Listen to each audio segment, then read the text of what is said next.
Welcome to the Citizen Experience Podcast, where we speak with leaders from government, nonprofit, and business organizations to gain insights into transformative initiatives that deliver positive outcomes for communities across the country.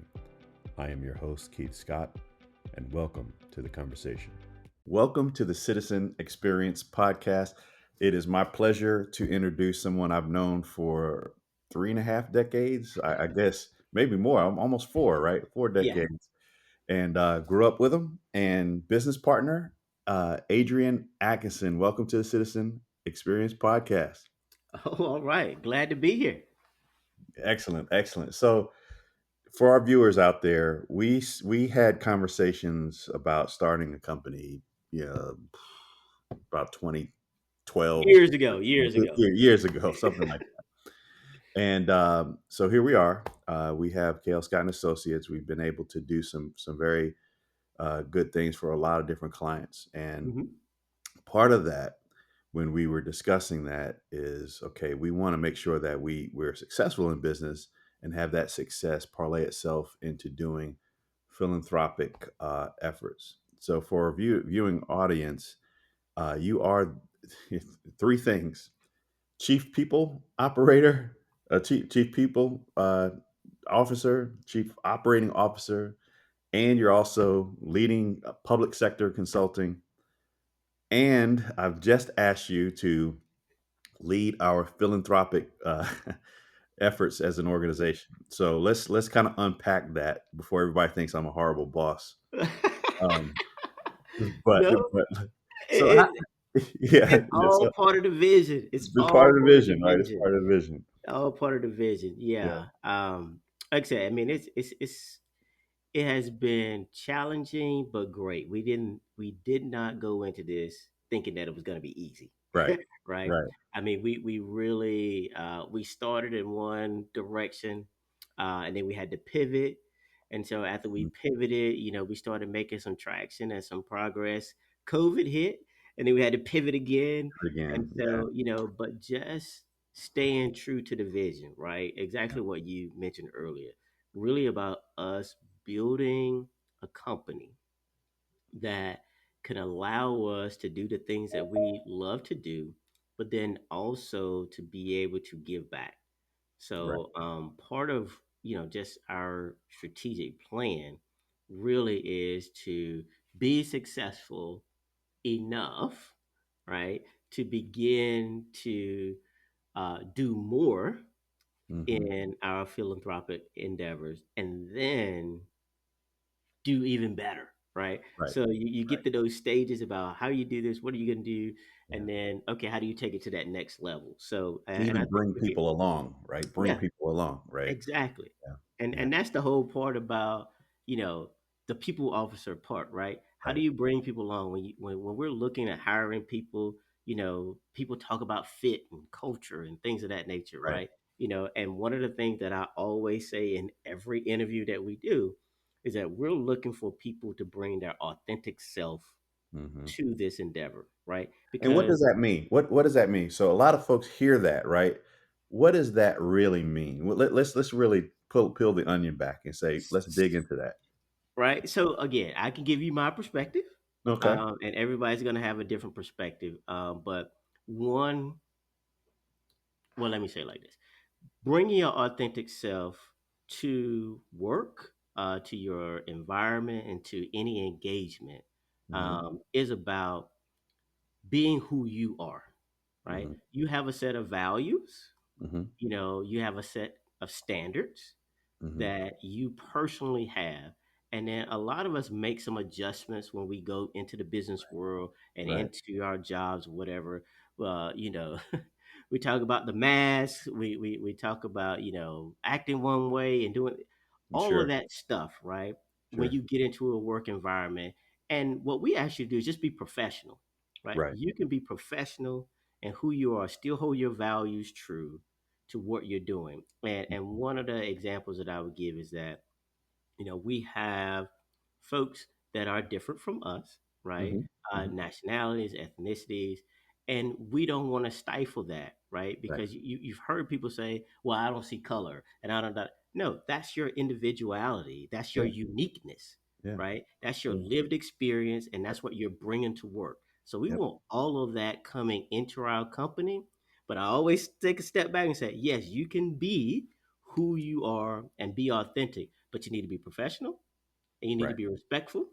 Right. And if you can do those things, we can work through the other pieces. And if it Right. is that after some time you feel like it doesn't work for you or we feel like it's not working for us, let us give you a pathway to your next endeavor, right? Right. And if it's just so, it shouldn't be so diametrically opposed that it's conflict and that it's horrible, because Right. that means either we didn't do a very good job of recruiting Mhm. and vetting, Yeah. or we just set up something that was completely horrible, or you didn't actually bring your authentic self, that you Right. were different Right. than who you are. A lot of different Working. moving parts, right? A lot of influence, and it's funny because when people say that they don't see color, I want them to see color because actually it's a gift and not a thing we need to run away from. It's Yes, something we need to run towards because we manage people, right? And you're the right. chief people officer. So without having that dialogue, you can't get through a lot of these challenges or these assumptions and things like that. I mean, is Mhm. that what you've seen as well? Yes, truly, because again, when we you hear the word diversity, right? And Mhm. then the first thing that our social construct Mhm. has forced us to do is see black and white. Right. It is race, it is black, it is, we're Right. all the human race, Right. we are humanity, and we're Right. a people, we're Right. individual people. Right. So just like I'm a male, there's females, and there's, Right. people who identify as binary, non-binary. There's a lot of different aspects that come with you. We are all diverse in and of ourselves. Right. We bring that diversity of thought Right. to the table. We bring our diversity of values to the table. We bring our diversity of how we approach things. So Right. diversity is much more than black or white or race, Right. right? And as you bring that to the table, Mhm. that's what we unpack, right? Yeah. That's how we listen. Again, I know we'll get to this, but we talk about having an empathetic culture, right? Right. And people are so quick to listen to respond versus than listen to understand, Right. right? And Right. and that comes with having diverse of thought, because you really have to pay attention and Right. be intentional. And I learned that in school, right? Active Yeah. listening, Yeah. right? Active listening. We always talk about You active were listening. listening when they said Yeah, active listening. Got active it. listening. That means I'm intentionally Right. listening to you to understand what you're saying. And Mhm. my grandmother said, God gave you two ears and a mouth for a reason. You Yeah. listen twice as loud as you do speak. So, That's true. That's all true. those little nuances and things like that is what, again, people bring to the table. And so, Yeah. as we look at really sort of unpacking that, bringing your authentic self, because my lived experience is different from your lived experience, even though we grew up in the same place, right? Right. Your high school experience was different than my high school experience. Totally different. Your Yeah, college totally experience is different. different Yeah. than my college experience, but we're two black men, Yeah. Yeah, that's true. right? Yeah, they So, remember they used to call me Cosby Kid, you know? I don't know if that yeah, that aged well, but, but yeah, they used to call me Cosby Kid. So, yeah. Look, we all had those fun things, You were the Cosby kid, and I was the educated hooligan. yeah, Like, really. yeah. And here we are. And here So, we man, are, right? let's look at you're an owner in your own company, your own boss, and you are respected in a lot of the work that you do in terms of the community. Hmm. When I asked you, and we talked about this years ago, to go ahead and let's start moving on this philanthropic work, what was your initial feeling? Did you have an immediate drawback to our very first conversation when we were talking about doing good for people? I did. I mean, because we talked about the bridge project and Right. just all Yeah. these different things over the years, as well as even when we started this endeavor. Hmm. But when you asked me about, what do you think about this and launching it now and being prepared and leading this, I Hmm. felt like it was a natural extension of what I already do, Yeah. That's true. right? That's true. As you mentioned, involved in the community stuff, in many different aspects, from, you know, being an active member in my fraternity, being an active member in my church, just being an active member in the citizenship of where I am, right? Mhm. I live, I work, I play here, I grow here, I develop people here, I'm Mhm. engaged. Mhm. And so I don't see it as an extra thing. Mhm. It's just Just who I part am, of who you are. Yeah, just right? part of And who what you I do, right? And I think a lot of people don't realize that. are. Right. Um, I was talking to a colleague of mine, Baron J. Damon, right? So when Mhm. we talk about philanthropic stuff, he Sure. is a mentor of mine. Yeah. Looking to have some more experiences with him, but he has a podcast as well called Giving While Black, Mhm. and it's interesting because even some of the guests and the people that I've talked to as well, we don't generally see ourselves as a philanthropist, Mm. but Okay.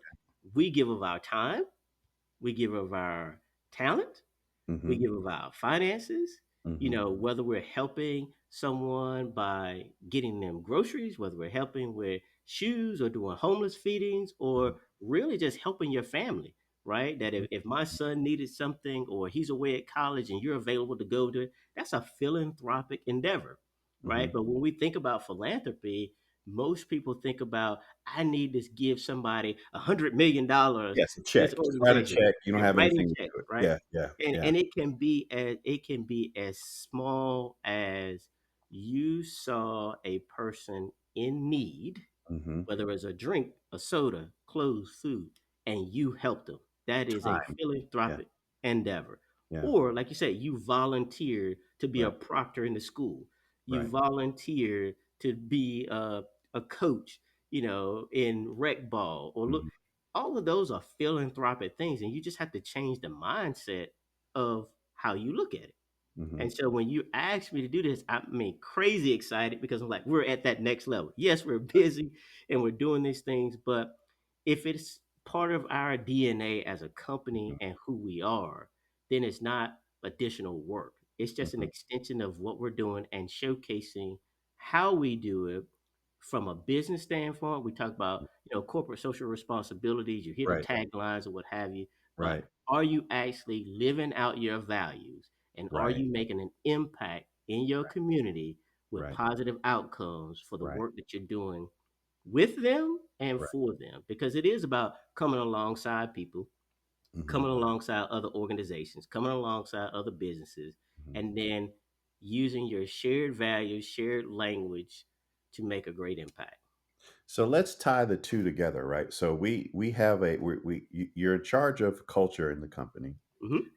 We have a empathetic and philanthropic culture that we're trying to grow and breed. Right? And then there's people that may be interested in joining our company as a consultant, right, Hmm. and doing some of the project works that we're Right. doing, like the work that we do with HHS, CDC, and the list goes on and on. How do you tie those 2 together so that someone who would want to work for KLSA makes that social impact both through their consulting services that they provide a client, but Mhm. also through the philanthropic efforts that you're starting to branch out and lead? So if it's someone who would like to join our company, we're going to go through the typical hiring process that we have. Mhm, And then throughout that process, we'll get an opportunity to understand where they are, mhm, because again, we want to make sure that anyone who we bring on board has the capacity to grow and right, want to grow, right? And mhm, not just want to be stagnant, but also make an impact. And then I think when people hear about our culture and even having team members on board mhm, during the interview process, and they see just the interaction and the flow, that settles into their mindset of why they want to join us, right? mhm, There, yeah, there are other folks who will do a lot of research. We've had several, potential candidates as well as those that are on staff now researched us. Hey, right, here's where they are in the industry. Here's what they do. Here's what people are saying about them. mhm, Here's what other colleagues have said when they've interviewed or they've, again, been interacted with them on different projects. So when you come in, right, you're one, again, bringing your authentic self to it. You understand what we stand for, our values, where we're going. You understand that you want to be part of the growth and the impact that we do and all the projects that we do, and that really resonates with you. And Mhm. then as you settle into the culture and you begin to be who you are, Mhm. accomplishes things that we're asking you to do through your project work, through building up others, through collaborating with your team members, you then feel comfortable enough to say, hey, I want to contribute to the American Cancer Society. Hey, I Mhm. want to contribute to the National Kidney Foundation.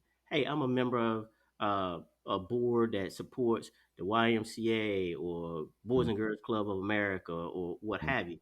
And you're comfortable sharing that information, and then we as a company look at it and say, is it part of our strategy? Do they map to our values Mhm. in order for us to make a financial contribution? But Mhm. it doesn't necessarily have to be financial. You may say, hey, I'm going to do a street cleanup.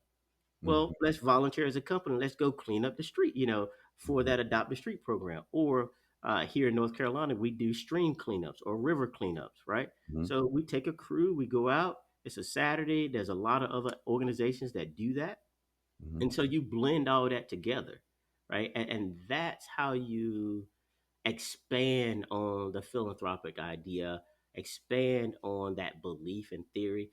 Because as you bring people on and we're doing this activity in the community, not Mhm. only through the jobs that we work on or projects that we work on, but as a company, what you see us doing in our communities. I mean, we have 26 staff members right now across the US, Mhm. right? And so if we're doing regional work and we're able to do it together, or we come in for a group environment at our headquarters, then we all make that part of that day or half a day that together we go do a team building activity, and that Mhm. involves getting engaged in the community where we are, Mhm. right? And I think doing all those things together or in cohort, that you build that philanthropic idea and value.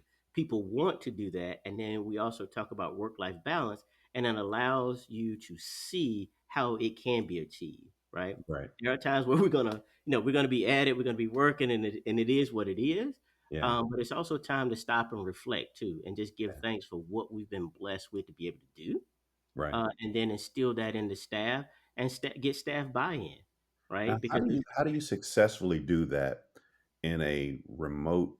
I mean, we're primarily. I mean, you're in North Carolina. I'm in Atlanta. We have folks in California, Connecticut, and so we have a predominantly remote workforce in mhm, Texas. I mean, the list goes on and on. It's like 10 states or so. yeah, How do you infuse or ensure or assure that the culture that you're trying to establish or we're trying to establish happens in a remote world where we're not, we're just on Zoom calls versus yeah. handshaking and so forth. Explain that a little bit. It's really about being intentional. Right. Being intentional about what we're doing. It is, again, constantly thinking of ways to connect. Right. We do, our VP of operations does one-on-ones with everybody in the company, Right. right? And those are scheduled one-on-ones. And it's not just about your project. It's how are you the person Right. doing Like it? the Wellness Wednesday that you Exactly. We have Wellness Wednesdays. We right. send out information. Our lunch and learns are fun, Yeah. and Yeah. getting together and understanding. And sometimes it is not just about a project or a particular training, that Right. it is, we're doing fun stuff. And Right. it's really building that camaraderie amongst everyone in a remote environment. But Right. then also narrowing it down to the teams doing the same thing, the Mhm. managers doing the Those same pods, thing. those smaller Yeah, it's subgroups. it's all Yeah. of that. So it starts at the top of the larger picture. Then as you whittle yourself down to the team, it is consistent. Mhm. And it's ever evolving because we are remote and things are happening, right? But we try to make sure that people are healthy mentally, Mhm. physically, as well as it's going to be stressful. But having an open dialogue about what's going on and having the support in place Yeah. to build them up, Yeah. so that when they do have a rough day or a rough Right. client, Yeah. right, the environment to where they're experiencing that is a comfortable, safe environment to be able to talk it through Mhm. and then go back out and make it happen. And so Goes back to building active team, listening. Yeah. yes, Yeah. yes, Yeah. exactly. Yeah.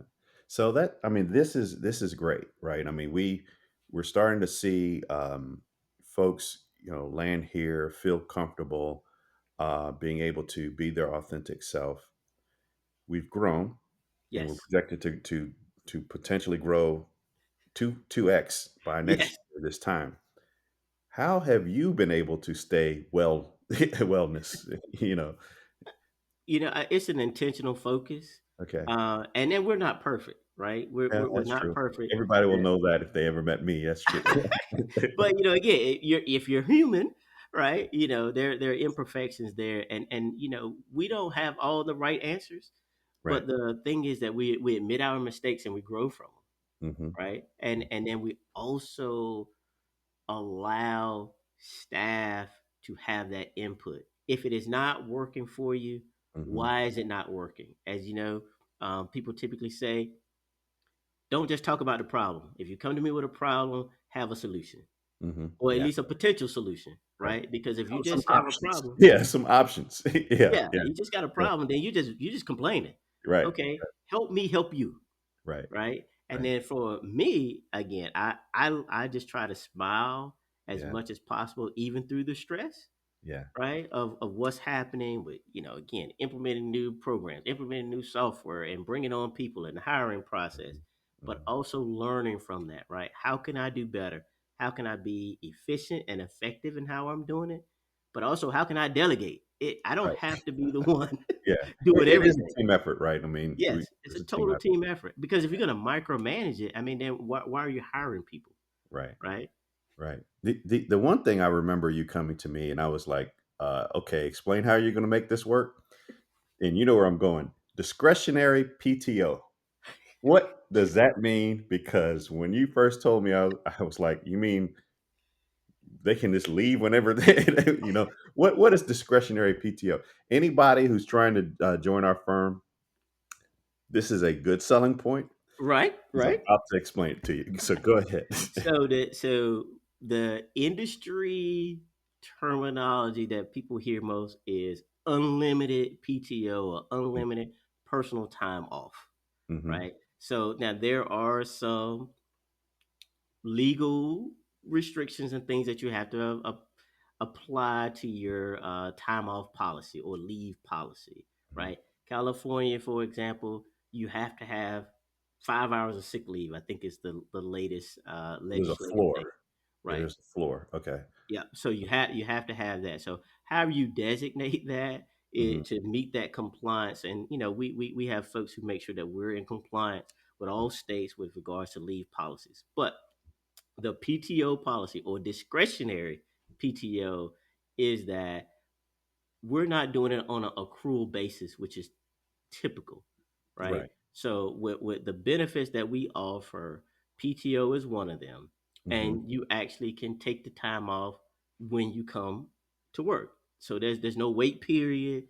It is personal time off that you can use with discussion from your manager Hmm. at any time, Hmm. right? So I express and make sure folks know when you're coming on. It is not professional for you to be working 2 days and then take a month off. Right. That Right. that's just not professional, Right. right? And if my manager is allowing you to take a month off and you just got here 2 days ago, we Let's we, have a we conversation with the manager. right. It's a conversation Right. there because the way that we look at it, again, most folks will only take about 15 to 16 days off a year. It no Hmm. matter how much time off you give them because it's about work life balance. Hmm. And we're for lack of a better say, trying to force you to take the time off, manage your Yeah. time accordingly, but Yeah. also take care of yourself. Self-care is important. Yeah. So with discretionary PTO, is really saying, I don't want the administrative headache and burden of you've worked 60 hours this week.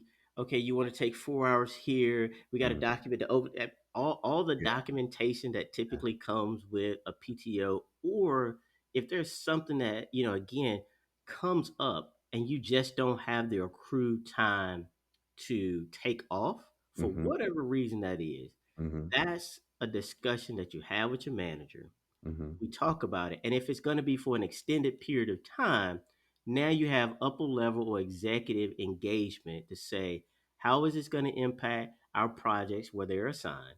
How is Mhm. this going to impact the company itself if this Mhm. person is gone? And Mhm. then what are our legal responsibilities to the person? And then how do we make it the best for everyone involved? Yeah. And those are individual bases, Right. and again, it takes away the administrative burden for the company to Right. be tracking every single thing, because things change and things come up, and you don't want people working to feel like, I can't take this time off because I've only accrued 4 hours, but I Right. really need to take a mental health day, Right. And they're right? gonna bring that into their client support, client Yes, engagements, and it's gonna impact their work quality, and yes. eventually, it's just not gonna it's not gonna bode well, right? Yeah, but we do monitor, right? We do Right. monitor because with any policy, there's an opportunity for abuse. Sure. And Sure. that's why it's just consistent Mhm. conversation, Mhm. understanding with the managers. Mhm. Because if you're going to be taking an extended period of time off, how is that impacting your team? Because you don't want Keith always, every Friday Keith's taking a day. Every Friday he's taking a Mhm. day. He's not doing Mhm. da da da.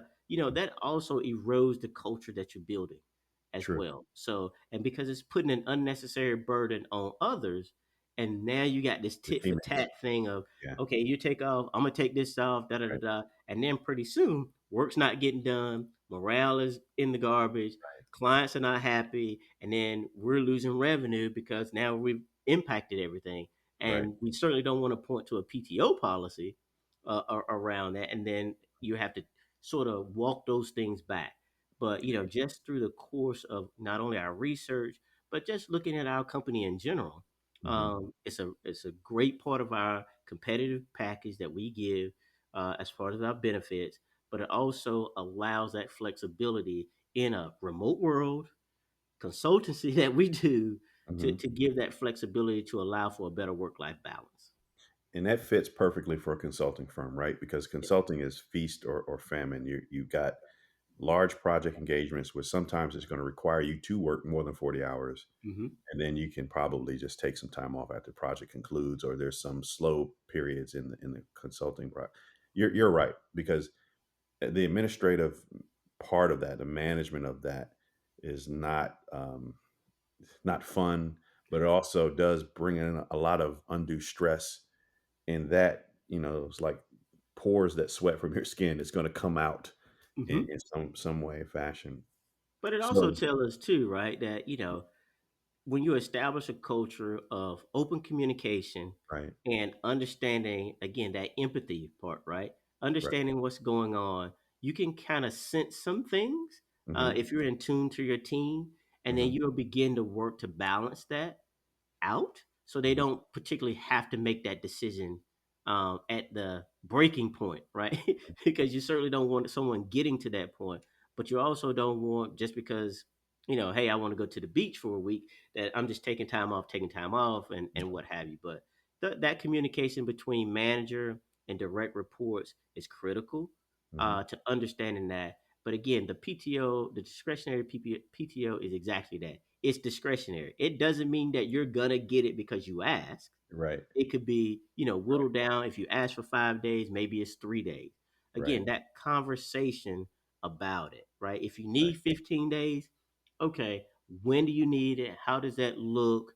Let's look at your projects. Let's look at the availability of others, Mhm. and what can we do if it's just really, really necessary for you to take that? How do we lead into that time that you're going to be off, so that we are shored up on your team end, the project end, and it's not a super negative impact. Their absence is going to be felt, Mhm, right? As part of being gone from the team, but mhm. let's minimize that feeling, that impact as And best. and project it too, right? So that Yes, we could prepare for it.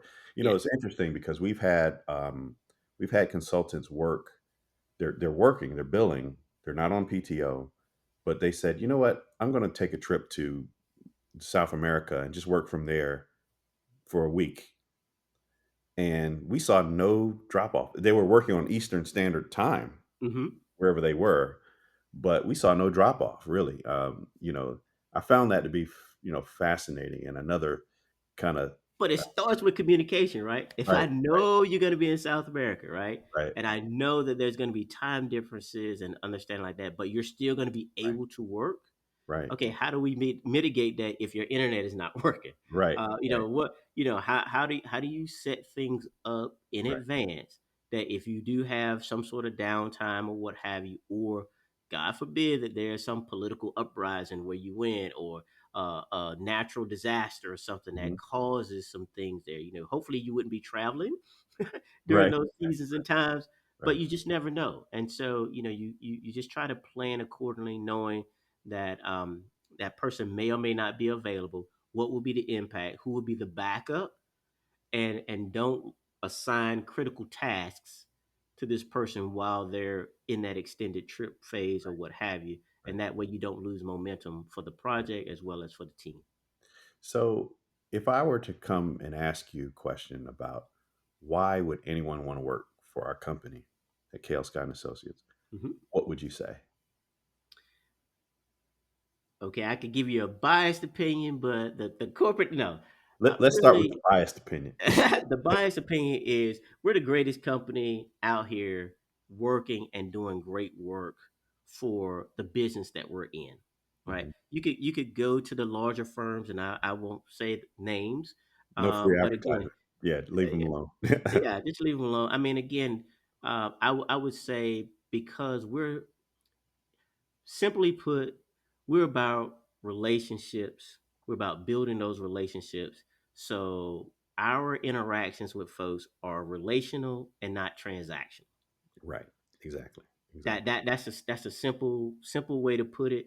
Because we build relationships, we're able to grow our clientele. We're able to get referrals Mhm. and calls out the blue Yeah. about doing work, and we're able to do things that some firms really won't do because they're Mhm. looking at the bottom line to it. But Mhm. if it has a greater impact to the community, Mhm. right? We work with them again. One of our clients, right? They didn't have the budget to Mhm. do what they wanted to do from an assessment perspective, from a DEI perspective Mhm. for their municipality, Mhm. right? They reached out to us due to the great work that we did with another municipality. Yeah. And we had a conversation with them Yeah. about, okay, here's what it would cost to do what you would like to do to get this impact. And Yeah. they researched that and said, well, we can't really do that at that cost.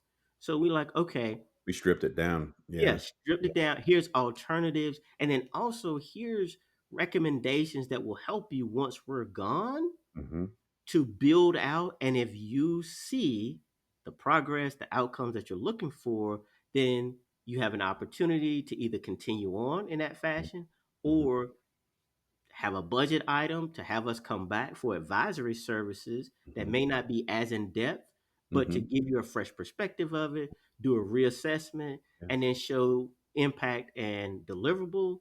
And then that helps you with your constituencies, maybe do your dashboard or something. Yeah. But that's what you get when you come to KLSA, right? Yeah. You get a trusted advisor, you get a co-designer in your system, you get a collaborator, Mhm. and you get a relationship that we hope will last for a lifetime. Right. We hope. We understand, again, even commercial side as well as governmental side, there's changes of administration, but the work that we do and the impact that we drive within those organizations, it is left past a certain administration. Right. Because again, we're data driven, we show the impact, and we're impacting communities and Mhm. people, which is what every government official wants to do, right? Exactly. Exactly. And it helps with economic mobility. Yeah. It's the business case. So Exactly. all those things are the value that we drive as a collaborative partner and a trusted advisor. Right. That's why someone should come to work with us. I like your biased outlook there.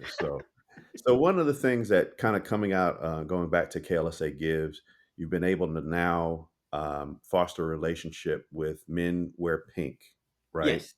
So let's go into that. So this is kind of your. I know you've been doing a lot of philanthropic work, prior to this relationship or even this Mhm. effort. now we've got this co relationship that you're leading. You're the ambassador for that organization. Explain what that organization does, the outcomes, your involvement, and how are things going there? So it is the American Cancer Society, Hmm. and they have a program called Men Wear Pink. And it's one of several programs that they have. And it's about men being ambassadors and bringing awareness to breast cancer, right? Right. And it's raising money for breast cancer research, awareness, materials. Um, and it comes alongside that program that is called Making Strides, American Cancer Society, Making Strides Against Breast Cancer. I want to make Right. sure I got that right. Right. So the program itself is so we've already started raising money Hmm. for the American Cancer Society as part of this program. Hmm. It really kicks off 1st of September is where Of you this year, start seeing, this fiscal yeah, year. Okay. 1st of September of this year. So I'm a 2024 ambassador. So the American Cancer Foundation and this program, it is nationwide. So you have ambassadors in every state Hmm. raising money. So Hmm. tip and again, Atlanta is one of those places where they raise a lot of money Hmm. with their ambassadors. North Carolina is going to be up there with You're gonna make North Yep. Carolina work, right? Put I'm gonna them be on the map. driving that right, but again, it's really about raising the awareness for the American Cancer Society against breast cancer, and it's not just breast cancer, and that's one of the things that I've said when I signed on to be an Hmm. ambassador for this year. Hmm. That while predominantly men wear pink, and I'm sort of wearing pink today, is about raising that awareness. But Right. every dollar, every amount of money that's raised goes to the broader research and development. You know, children's research. We have places called Hope Lodges, in Hmm. where it's for folks who are undergoing treatment can come and stay for free. Oh, People wow. know about the Ronald McDonald House and St. Jude's and things like that. But the Right. American Cancer Society have things like the Hope Lodge. So Hmm. here in Greenville, we have one. It's called the McConnell Robb Hope Lodge, and it's been in existence for 22 years. Just Hmm. celebrated the 22-year birthday there was, so it was really cool. But not everyone knows about these assets that are in their communities, right? And Hmm. more are being built. But the bigger picture is it's about getting rid of cancer.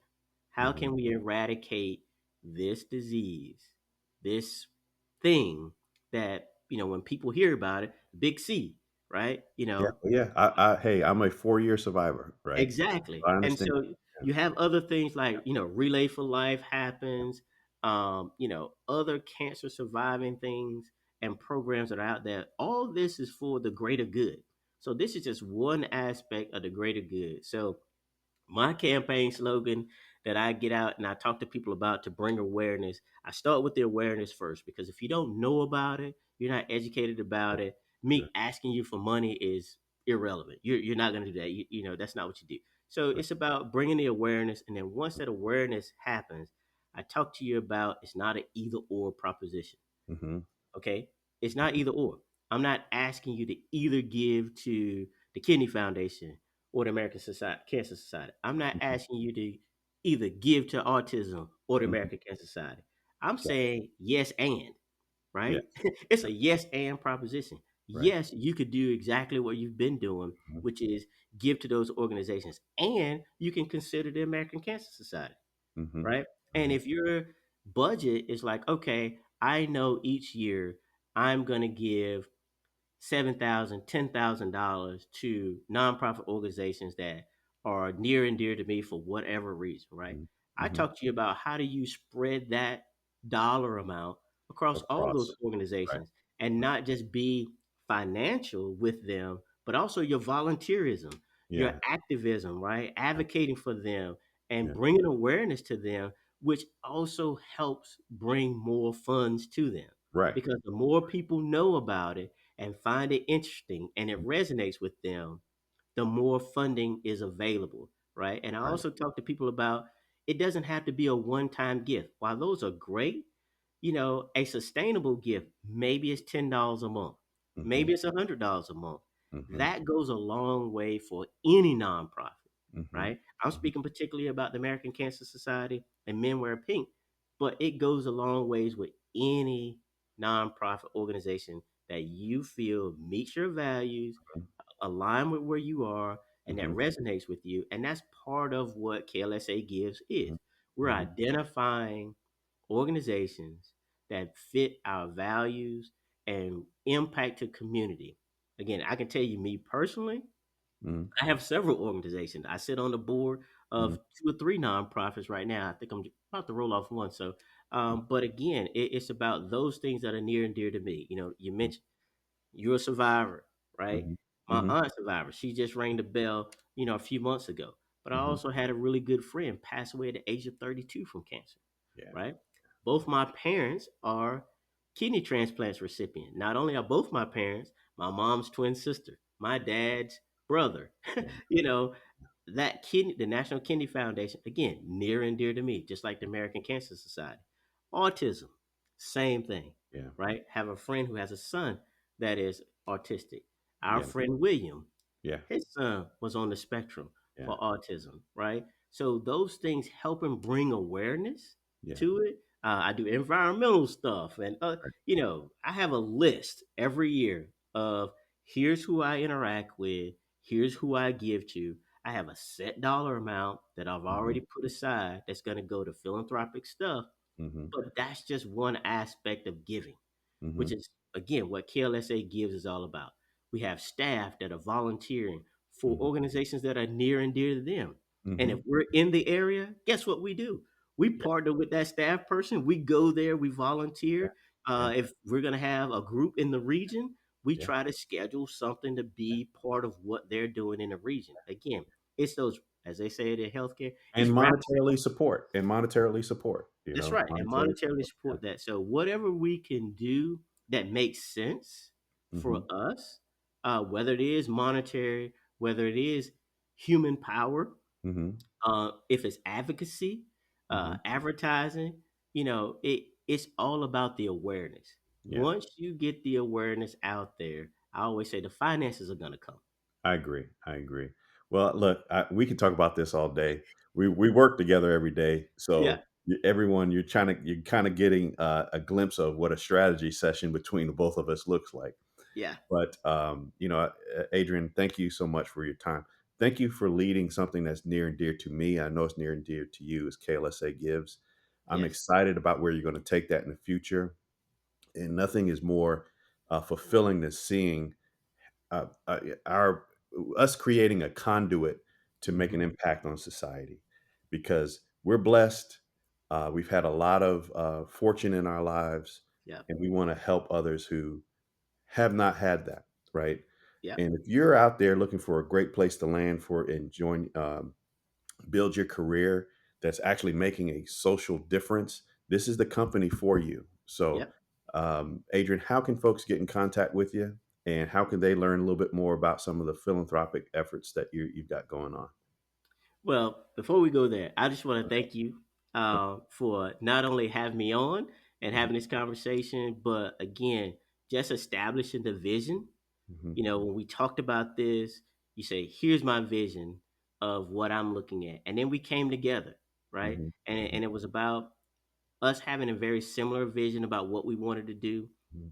getting on board with that, and then strategizing as to how it could happen. And we talk about it all the time. There's more than one way to get to the end result, Sure. and Yeah. our company allows that disagreement on the process, Yeah. but agreement on the outcome, Right. right? Because Yeah. you're not always gonna agree on the process to get there, but if you know what the outcome is gonna Yeah. be, you can take those alternative paths to get there. Sure. So Sure. you can again reach me on LinkedIn, Mhm. Adrian Atkinson CDE on LinkedIn. You can also email me, Mhm. Adrian.atkinson at klscottassociates.com. And again, you'll see me out and around, and there'll be more information to come about KLSA Gives to the public, to where they can see, join, and participate in whatever fashion that they choose to do. Absolutely. Thank you. And thanks for our listeners for joining the Citizen Experience Podcast. Until our next episode, we will see you then. Thank you for listening to the Citizen Experience Podcast. If you're seeking a strategic advisor to support technology or organizational transformation, you can find us at www.klsaa.com, or you can email us at info@klscottassociates.com. Thank you for joining the conversation.